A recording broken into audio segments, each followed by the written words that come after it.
Hi, Gary Stearman. Time for another update from Prophecy in the News. It's Monday, the 22nd of October, the eve of a big presidential debate here in America. And it's a foreign policy debate. And interestingly, the news leading up to that debate says that all the foreign policy discussions will center around the Middle East. Surprise, surprise. Here's a Ynet headline. Final Obama-Romney debate to focus on Iran, Israel, and Libya. Well, that's good as far as it goes, but they're leaving out Egypt and Jordan and Syria. In other words, you talk about a foreign policy challenge. We've got a foreign policy challenge. First-class hatred focused in that arena. And the next president, whoever he may be, is going to have his hands full, believe me. On that note, I ran across this little piece written by author Mark Twain back in 1899 and published in a magazine called Harper's Magazine. And it has to do with Mark Twain's view of the Jews. And it's a wonderful short essay. And I think it's right to the point concerning what's going on today. And Mark Twain says, if statistics are right, the Jews constitute but 1% of the human race. It suggests a nebulous, dim puff of stardust lost in the blaze of the Milky Way. Properly, he says, the Jew hardly ought to be thought of. But he is heard of and always has been heard of. He is prominent on the planet as any people. And his commercial importance is extravagantly out of proportion to the smallness of his bulk. His contributions to the world's list of great names in literature, science, art, music, finance, medicine, and abstruse learning are also way out of proportion to the weakness of his numbers. He's made a marvelous fight in this world in all the ages and has done it with his hands tied behind him. He could be vain of himself and be excused for it. The Egyptian, the Babylonian, and the Persian rose and filled the planet with sound and splendor and then faded away to dream stuff and passed away. The Greek, the Roman followed and made a vast noise, and they're gone. Other people have sprung up and held their torch high for a time, but it burned out, and they sit in twilight now or have vanished. The Jew saw them all and beat them all, and now he's what he always was, exhibiting no decadence, no infirmities of age, no weakening of his parts, no slowing of his energies, no dulling of his alert and aggressive mind. All things are mortal, but the Jew, all other forces pass, but he remains. What's the secret of his immortality? That's Mark Twain writing in 1899 for Harper's Magazine. That's just 2 years after the first Zionist Congress in Basel, Switzerland, that, by the way, was the impetus for what later became known as full-blown Zionism, that is, the movement to reestablish Israel in home territory. But the world, what does the world say about all this? I'm holding here a news release from the Times of Israel.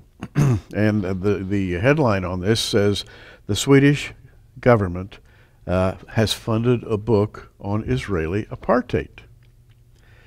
Israeli apartheid. Apartheid, of course, being a fancy word for segregation. And here's the article. The Jewish Arts Council is sponsoring and distributing a new book which presents Israel as a racist entity comparable to apartheid South Africa. The council, a governmental body, has allocated $8,985 toward publishing and distributing The Bride is Beautiful, but She is Married to Another Man, Zionism, and Ideology at the End of the Road. The book by Ingemar Karlsson, a retired Swedish diplomat, says, quote, the fundamental difference between South African and Zionist colonialism is the former wanted land and people, while the latter only wanted land.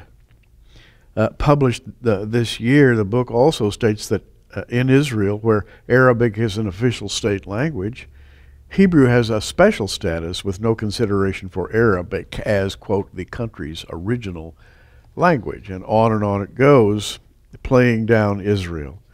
Mark Twain rhapsodizing about the amazing, miraculous quality of Jewish survival. The Swedish government saying that the Jews are nothing but a bunch of racists who are trying to wipe out the original Arabic-speaking citizens of the land of Palestine. And on it goes, and I would remind you again, I opened by reading a little news release from Ynet. The final Obama-Romney debate is to focus on Iran, Israel, and Libya. Of course, they left out Syria and Egypt. The fight goes on. And this led me to think about Psalm 2. Listen to the words of Psalm 2 in the context of all that we've been reading here. Why do the heathen rage? Now, the word heathen in the King James Bible means nations.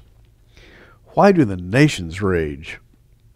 And the people imagine a vain thing. The kings of the earth set themselves, and the rulers take counsel together against the Lord and against his anointed, saying, let us break their bands asunder and cast away their cords from us. He that sitteth in the heavens shall laugh. The Lord shall have them in derision. Then shall he speak to them in his wrath and vex them in his sore displeasure. Yet have I set my king upon my holy hill of Zion. And there it is. What in the 20th and 21st centuries is called Zionism. I will declare the decree. The Lord hath said unto me, thou art my son. This day have I begotten thee. And of course, that looks forward to the fact that the returned Christ is going to rule the world. On the throne, by the way, of David in the kingdom of Israel. Wow, what a thought. Ask of me, and I shall give thee the heathen for thine inheritance, and the uttermost parts of the earth for thy possession. Thou shalt break them with a rod of iron, thou shalt dash them in pieces like a potter's vessel. Be wise now, therefore, O ye kings. Be instructed, ye judges of the earth. Serve the Lord with fear and rejoice with trembling. Kiss the Son, lest he be angry, and ye perish from the way, when his wrath is kindled but a little. Blessed are all they that put their trust in him. You know, going back to this piece by Mark Twain, he ends his little essay by saying, all things are mortal but the Jew. All other forces pass, but he remains. What is the secret of his immortality? And I wonder if Mark Twain knew the secret of his immortality is the Lord, who has promised all through Scripture to raise up Zion, from which will go the rulership of the entire world in the latter days. I believe that because it's written all through the Old Testament. It's written all through the New Testament. It is a fundamental Bible truth. Yeah, there's a lot going on in the Middle East right now, but I know who's going to come out on top, and I'm sure you do too.